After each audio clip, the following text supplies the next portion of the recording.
Anitha Pushpavanam Kuppusamy Viha YouTube channel அன்பர்கள் அனைவருக்குமே அன்பான வணக்கம். நம்முடைய YouTube சேனல்ல தொடர்ந்து பல பதிவுகளை பார்த்துக்கிட்டு வரோம். இன்றைக்கு இந்த பதிவில் நம்ம பார்க்க போகிறது ஸ்ரீ சிரடி சாய்பாபாவின் வரலாறு மற்றும் அற்புதங்களின் அடுத்த பகுதி.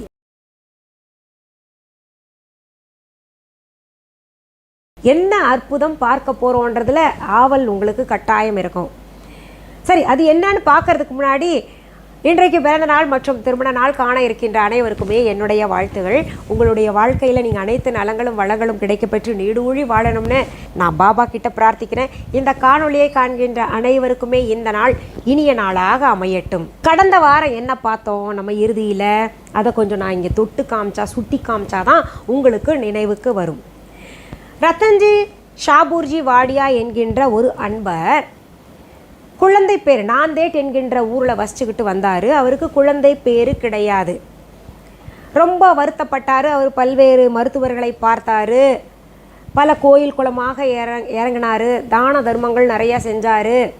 இருந்தால் கூட குழந்தை பாக்கியம் அவருக்கு இல்லை. அவருடைய வருத்தத்தை கண்ட அவருடைய நண்பர் தாஷ்கனு என்பவர் பாபாவின் பக்தர். அவர் என்ன பண்ணுறாரு, ஷாபூர்ஜி வாடியா கிட்ட சொல்கிறாரு, கவலைப்படாத, நீ எத்தனையோ கோயில் குளம் இறங்கிட்ட, தான தர்மங்கள் செஞ்சுக்கிட்டு இருக்கிற, ஆனால் நான் வணங்குகின்ற பாபா கிட்ட நீ வா, ஷீரடி போகலாம். அங்கே போனால் கட்டாயம் உனக்கு தீர்வு கிடைக்கும், உனக்கு புத்திர பாக்கியம் கிடைக்கும் அப்படின்னு சொன்னதுமே இவர் தான தர்மங்கள் நிறைய செய்யக்கூடியவர்.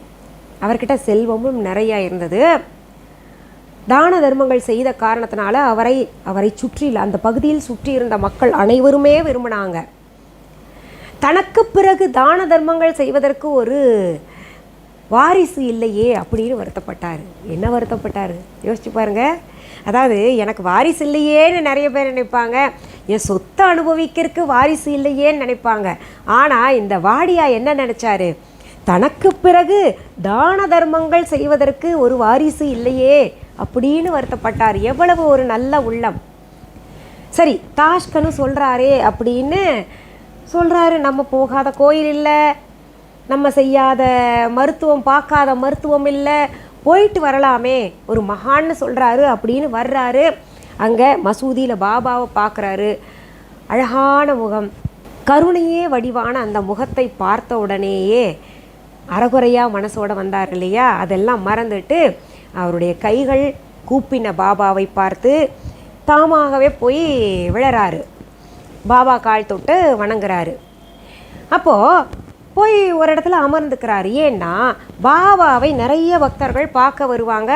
ஒருத்தருக்கு பின்னாடி ஒருத்தர் போவாங்க. நம்மளே எப்படி க்யூவில் நிற்கிறோம் இல்லையா, நமக்கு முன்னாடி வந்தவங்க முன்னாடி பார்ப்பாங்க, பின்னாடி வந்தவங்க பின்னாடி பார்ப்பாங்க. கொஞ்சம் பின்னாடி வந்தவங்க முன்னாடி போயிட்டாங்கன்னா போய் உட்காரு, நான் தான் முன்னாடி வந்தேன் அப்படின்னு சொல்லுவோம் இல்லையா. அதுபோல் அந்த வரிசை பிரகாரமாக பாபாவை பார்க்கறதுக்காக அவரும் ஒரு ஓரத்தில் போய் உட்கார்றாரு. பாபா ஒவ்வொருத்தருக்கும் தீர்வு சொல்லி ஆசீர்வாதம் வழங்கி அப்புறம் கடைசியில் இவருடைய பாபாவின் பார்வை இந்த ஷாபூர்ஜி வாடியா மேலே படுது. அவருக்கு புரிஞ்சு போச்சு பாபாவுக்கு இவர் வந்த நோக்கம் என்ன, எதற்காக வந்திருக்காரு அப்படின்னு. இங்கே வா அப்படின்னு கூப்பிடுறாரு. கனிவோடு பார்க்குறாரு. எனக்காக நீ பூமாலை பழங்கள் எல்லாம் கொண்டு வந்திருக்கேன், எனக்கு காணிக்கையாக கொடுக்கணுன்னு 5 ரூபாவும் கொண்டு வந்திருக்கேன் அப்படின்னு சொன்ன உடனேயே இந்த ஷாபூர்ஜி வாடியாவுக்கு தூக்கி வாரி போட்டுச்சு. கைகளில் பழங்கள் மாலை இருக்கிறது பாபாவுக்கு கண்ணுக்கு நேராகவே தெரியுது. ஆனால் 5 ரூபா தான் நான் இவருக்கு காணிக்கையாக கொடுக்கணும்னு வச்சிருக்கிறது எப்படி பாபாவுக்கு தெரியும்? தாஷ்கனு சொன்னது தப்பு இல்லை, இவர் பெரிய மகான், கடவுளே தான் அப்படின்னு கூடுதல் பக்தியோட பாபாவை ஆர்வமாக அவர் மேற்கொண்டு என்ன பேச போறாருன்னு பார்க்குறாரு. பாபா தொடர்ந்து சொல்கிறாரு, மாலை கொண்டு வந்திருக்கீல்ல, எனக்கு போடு, பழங்களை இதோ இப்படி வை, வரவங்களுக்கு எல்லாருக்கும் கொடுக்கலாம்.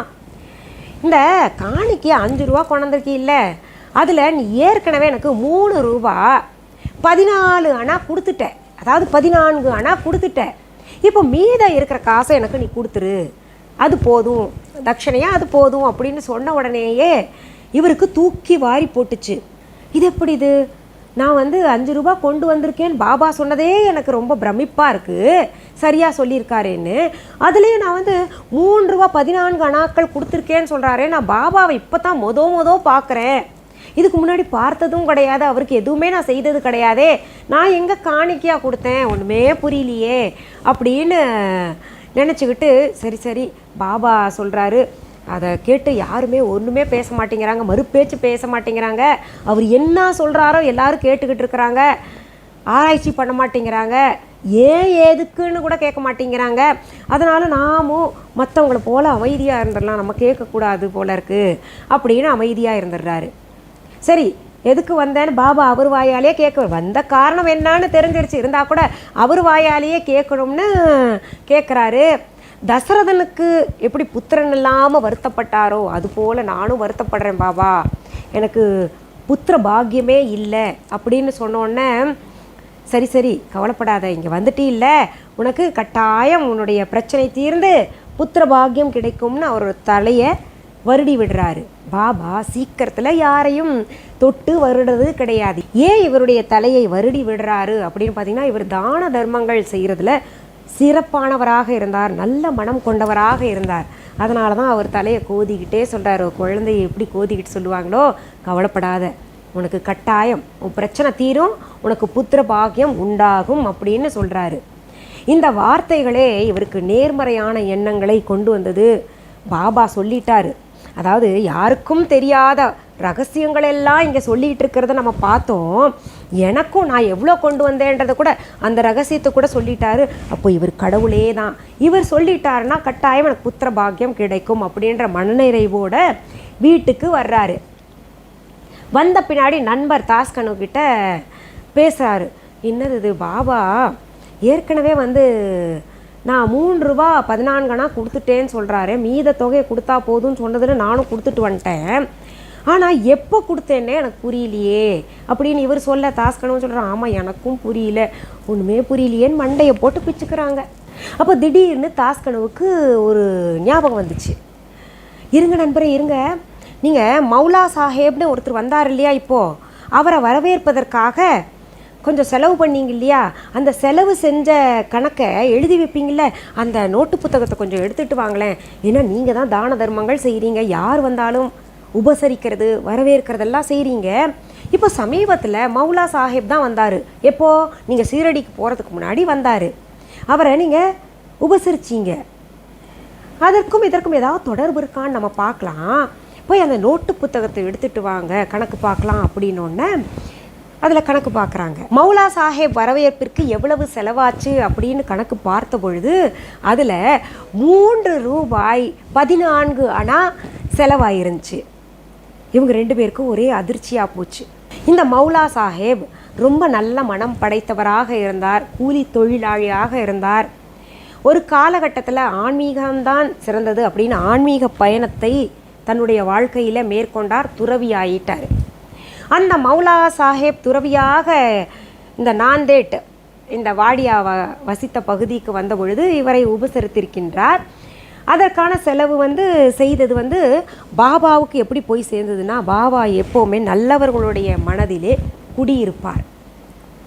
நல்லவர்கள் எங்கே இருந்தாலும் அவர்களுடைய மனதிலே தாமாகவே போய் குடியிருக்கிறது பாபாவுடைய வழக்கம். அதுபோல தான் இந்த மௌலா சாஹேப் மிகவும் நல்லவர், அவரிடம் பாபா குடியிருந்தார். எப்படி எல்லா நதி நீரும் கடலை போய் சேருகின்றதோ அதுபோல பிறர் செய்யக்கூடிய நற்செயல்கள் எல்லாமே பாபாவை போய் சேருகின்றன.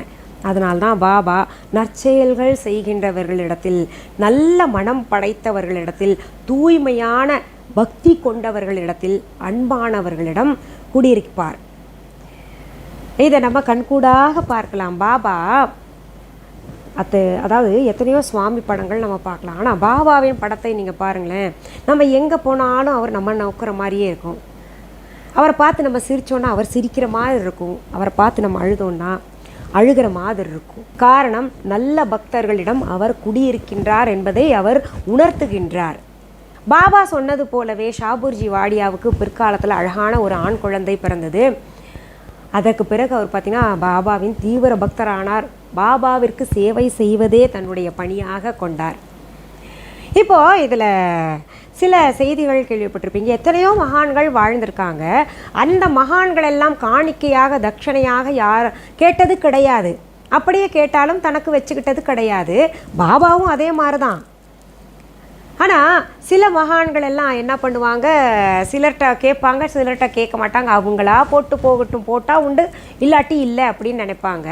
ஆனால் பாபாவின் சரிதமெல்லாம் எடுக்கும் பொழுது, இல்லை அவரை பற்றி படிக்கும் பொழுதெல்லாம் பாபா காணிக்கையாக கட்டாயம் கேட்டு வாங்குவார் அப்படின்றது இருக்குல்ல, அது எதற்காக அப்படி வலுக்கட்டாயமாக கேட்டு வாங்குகிறார் அப்படின்னு பார்த்தீங்கன்னா அதற்கு பின்னாடியும் காரணம் இருக்குது.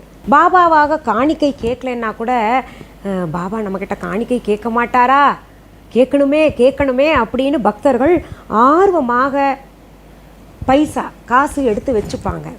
அது ஏன் அப்படின்றத நம்ம அடுத்த பகுதியில் பார்க்கலாம். அதான் நீங்கள் ஏற்கனவே சொல்லிட்டீங்களேம்மா, பல பதிவுகளில் சொல்லியிருக்கீங்க. ஏழைகளுக்கு உணவளிக்க, தான தர்மங்கள் செய்ய, அப்புறம் கோயில் புனரமைக்க, இப்படி பல்வேறு விஷயங்களுக்கு பயன்படுத்துவார் அப்படின்னு சொன்ன பின்னாடி இப்போ என்ன புதுசாக நீங்கள் ஒரு ஆச்சரியக்குறியை ஏற்படுத்துகிறீங்க அப்படின்னு கேட்டிங்கன்னா இருக்குது. அது என்ன, அதை கேட்டால் உங்களுக்கே ரொம்ப வியப்பாக இருக்கும். அது என்னவாக இருக்கும்னு நம்ம அடுத்த வியாழக்கிழமை பாபாவின் வரலாறு மற்றும் அற்புதங்களில் பார்க்கலாம். சரி, இந்த பதிவு முழுமையாக முடிப்பதற்கு முன்பாக நம்ம விஹா ஆன்லைன் பற்றி சொல்கிறேன். விஹா ஆன்லைன் என்பது எங்களுடைய ஆன்லைன் ஷாப். இதுவரைக்கும் யாராவது விஹா ஆன்லைன் ஷாப்பிங் ஆப் டவுன்லோட் பண்ணலைன்னா உடனே ப்ளே ஸ்டோர், ஆப் ஸ்டோர் போய் டவுன்லோடு பண்ணிக்கோங்க.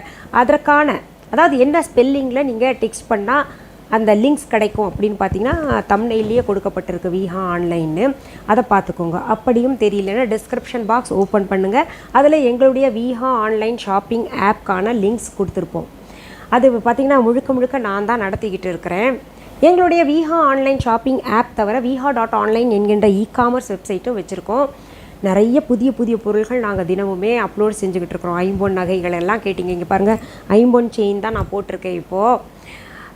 அதில் போய் பாருங்களேன். மெட்டி நிறைய பேர் கேட்டிருந்தீங்க, அதில் இருக்குது. கொலுசு கேட்டிருந்தீங்க, இருக்குது. இப்போ தாலி செயின் கேட்டுக்கிட்டு இருக்கீங்க, முடிஞ்ச அளவுக்கு சீக்கிரத்தில் தர்றேன். இது தவிர பூஜை பொருள்கள், குர்த்தீஸ் இருக்குது, சாரீஸ் இருக்குது, ஆயுர்வேத மருந்து பொருள்கள், நாட்டு மருந்து பொருள்கள் எல்லாம் இருக்குது. நானே தயாரிக்கின்ற பல சோப்புகள் சருமத்துக்கு ரொம்ப நல்ல ரிசல்ட் கொடுக்கும். அதெல்லாம் போய் பாருங்கள், நிறைய பொருள் இருக்குது. சரி, பொருள்களை நேரில் பார்த்து வாங்கணும்னு நினைக்கிறவங்க சென்னை ராஜா அண்ணாமலைபுரத்தில் இருக்கக்கூடிய எங்களுடைய விஹா ஷாப்க்கு வாங்க. அதற்கான phone number, address viha.online e commerce வெப்சைட்லையும் விஹா ஆன்லைன் ஷாப்பிங் ஆப்லேயும் தரப்பட்டிருக்கும், பார்த்து வரலாம். இது தவிர கூகுள் மேப்ஸ்லேயும் விஹா ஷாப் சென்னை அப்படின்னு டெக்ஸ்ட் பண்ணிங்கன்னா அழகாக எங்களுடைய கடைக்கு கொண்டு வந்து சேர்த்துரும். நான் ஒரே ஒரு கடை தான் வச்சுருக்கேன், அதுவும் சென்னையில் மட்டும்தான் வச்சுருக்கேன். வேறு ஊரில் அல்ல, வேறு நாட்டிலையும் எந்த பிரான்ச்சஸும் கிடையாது. அதில் கொஞ்சம் கவனமாக இருங்க.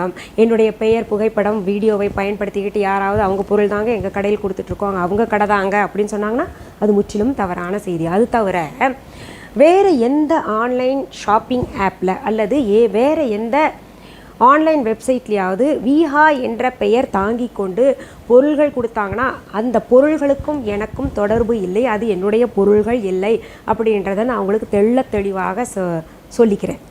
ஏன்னா இது போல் செய்திகள் நடந்த காரணத்தினால்தான் நான் திரும்ப இதெல்லாம் சொல்லிக்கிட்டு இருக்கிறேன். என்னோடதுன்னு நினச்சி வாங்கிட்டு அப்புறம் அது ஏதாவது குறைகள் இருந்தால் என்ன எதுவும் தப்பு சொல்லாதீங்க நீங்கள். சரி, உங்களுக்கு எது போன்ற பதிவுகள் வேணும் அப்படின்றத நீங்கள் கமெண்ட்ஸில் வந்து குறிப்பிடுங்க. இன்னொன்று சொல்லிக்கிறேன், அனிதா குப்புசாமி கிச்சன் சேனல், அதாவது சமையலை பற்றி மட்டுமே நான் முழுமையாக போடுறேன் அந்த சேனலில். அதை இது வரைக்கும் யாராவது சப்ஸ்கிரைப் பண்ணலைன்னா சப்ஸ்கிரைப் பண்ணிக்கோங்க, ஷேர் பண்ணுங்கள். இன்னொரு சேனலும் இருக்குது, அதாவது அனிதா குப்புசாமி கிட்ஸ் சேனல். அதில் பார்த்தீங்கன்னா குழந்தைகளுக்கான கதைகள், குழந்தைகளுக்கான செய்திகள் மட்டுமே போட போகிறேன். அதையும் சப்ஸ்கிரைப் பண்ணிக்கோங்க, ஷேர் பண்ணிக்கோங்க. அப்போ தான் பார்த்தீங்கன்னா நிறைய கதைகள், moral stories, bedtime stories அப்படின்லாம் உங்கள் குழந்தைங்களுக்கு காண்பிக்க முடியும். சரி, மீண்டும் சந்திக்கலாம். அது வரைக்கும் நன்றி, வணக்கம். அன்பான வாடிக்கையாளர்களே, உங்கள் விஹா ஸ்டோரில் பூஜை பொருட்கள், சிலைகள், ராசிக்கற்கள், வாஸ்து பொருட்கள், விதைகள், பாரம்பரிய அரிசி வகைகள், சிறுதானியங்கள், ஆர்கானிக் பொருட்கள், மூலிகை எண்ணெய், மளிகை பொருட்கள், மரச்செக்கு எண்ணெய், மரப்பொருட்கள், வெள்ளி ஆபரணங்கள், கிஃப்ட் ஆர்டிகல்ஸ், காட்டன் மற்றும் பட்டு புடவைகள், காட்டன் சுடிதார்கள், பட்டு பாவாடை, குழந்தைகளுக்கான விளையாட்டு பொருட்கள், ஹை குவாலிட்டி இமிடேஷன் நகைகள், வீட்டு உபயோக பொருட்கள், ஜூட் பேக்ஸ், ஹேண்ட்மேட் சோப்ஸ், அழகு சாதன பொருட்கள், சிறுதானிய பிஸ்கெட்டுகள், ஹோம் அப்ளையன்சஸ், இன்னும் பற்பல பொருட்கள் விற்பனைக்குள்ளது. விஹா ப்ராடக்ட்களை நீங்கள் வாங்க விரும்பினால் அது எங்களுடைய viha.online வெப்சைட் மற்றும் சென்னை ராஜா அண்ணாமலைபுரத்தில் உள்ள எங்கள் விஹா ஸ்டோரில் மட்டுமே கிடைக்கும் என்பதை தெரிவித்துக் கொள்கிறோம். வேறு எந்த ஆன்லைன் வெப்சைட்களிலும் விஹா ப்ராடக்ட்கள் விற்பனைக்கு கிடையாது என்பதை நீங்கள் கவனத்தில் கொள்ள வேண்டும். எங்கள் விஹா ஸ்டோரின் விலாசத்தை கண்டறிய கூகுள் மேப்ஸில் விஹா ஸ்டோர் என்று டைப் செய்தால் வழியை கண்டறியலாம். www.viha.online வெப்சைட்டிலும் விஹா ஸ்டோரின் அட்ரஸ் உள்ளது.